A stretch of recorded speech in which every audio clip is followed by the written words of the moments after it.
रेणुका की शादी कुछ ही दिनों पहले शास्त्री नगर में हुई थी। रेणुका बहुत ही आलसी लड़की थी। वो दिन भर बेड पर सोती रहती या फिर मैगजीन पढ़ती रहती और घर के काम भी धीरे धीरे ही करती। एक दिन उसकी सास उसके पास आती है। बहू, आज बेसन का चिला बना दे, बड़ा मन कर रहा है।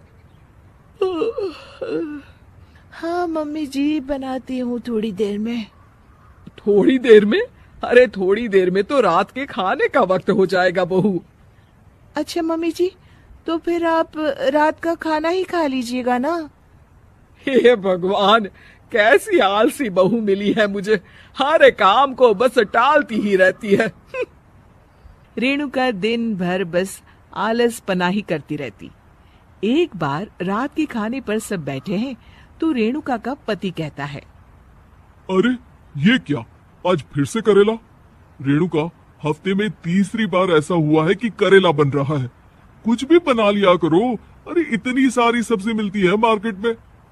हाँ, पर अब कौन मार्केट जाए और सब्जी लेकर आए, इसलिए जो था घर पर वही बना दिया। बहू, फ्रिज खोलकर देखती तो पता चलता कि सारी सब्जियां रखी होती है, पर तुम्हारा आलसपन खत्म हो तो तुम्हारी नजर जाए ना। विशाल कमरे में आकर रेणुका से पूछता है, रेणुका, मैंने कहा था तुमसे कि मेरे लिए रुमाल ले आना। मेरे सारे रुमाल खराब हो गए हैं। तुम ले आई क्या? आज नहीं गई, कल ले आऊंगी। ओफो, पिछले 4 दिनों से मैं यही सुन रहा हूँ। बिना रुमाल के ऑफिस जाना पड़ रहा है। तुम तो बहुत ही आलसी होती जा रही हो रेणुका। आपको रुमाल की जरूरत है ना, तो खुद ही खरीद लीजिए ना। हाँ, अब वही करूंगा। तुम्हारे भरोसे बैठा रहा तो कुछ नहीं होगा। एक दिन दरवाजे पर बेल बज रही होती है और रेणुका सोफे पर बैठी होती है, पर आलस में दरवाजा खोलती ही नहीं। अरे बहू, कितनी देर से बेल बज रही है? क्या कानों में रुई डालकर बैठी हो जो सुनाई नहीं दे रही बेल? मम्मी जी, अब आप आ ही गई है तो आप ही खोल दीजिए ना दरवाजा। क्यों मुझे ताना मारकर और देर कर रही हैं? अरे वाह, उल्टा चोर कोतवाल को डांटे। सास दरवाजा खोलती है तो उसकी पड़ोसन दरवाजे पर खड़ी होती है। दरवाजा खोलने में इतनी देर क्यों हो गई? सब सो गई थी क्या? और ये भी कोई वक्त है क्या सोने का? हाँ? अरे नहीं नहीं, ऐसी कोई बात नहीं है। आइए आइए, आप लोग अंदर आइए। ओफो, इन सबको भी अभी आना था। अब मम्मी जी लगा देंगी मेरी ड्यूटी किचन में।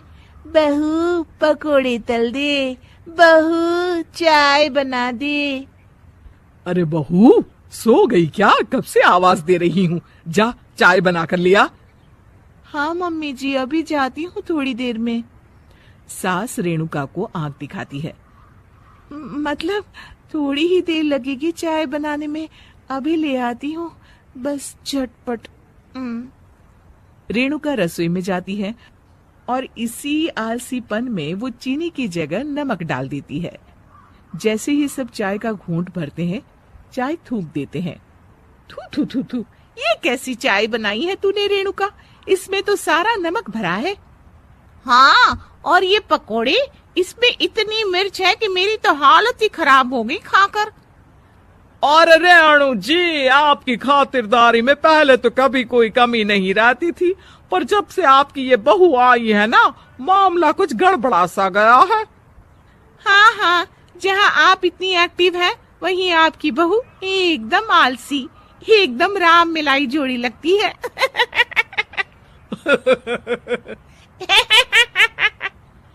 अच्छा जी, चलते हैं अब। नमक वाली चाय पिलाने के लिए बहुत बहुत शुक्रिया। सब वहां से चले जाते हैं। अरे तूने तो मेरी नाक ही कटा दी बहू। वे लोग क्या सोच रहे होंगे मेरे बारे में? मम्मी जी, मैंने तो शक्कर ही डाली थी, पता नहीं नमक कैसे बन गई शक्कर।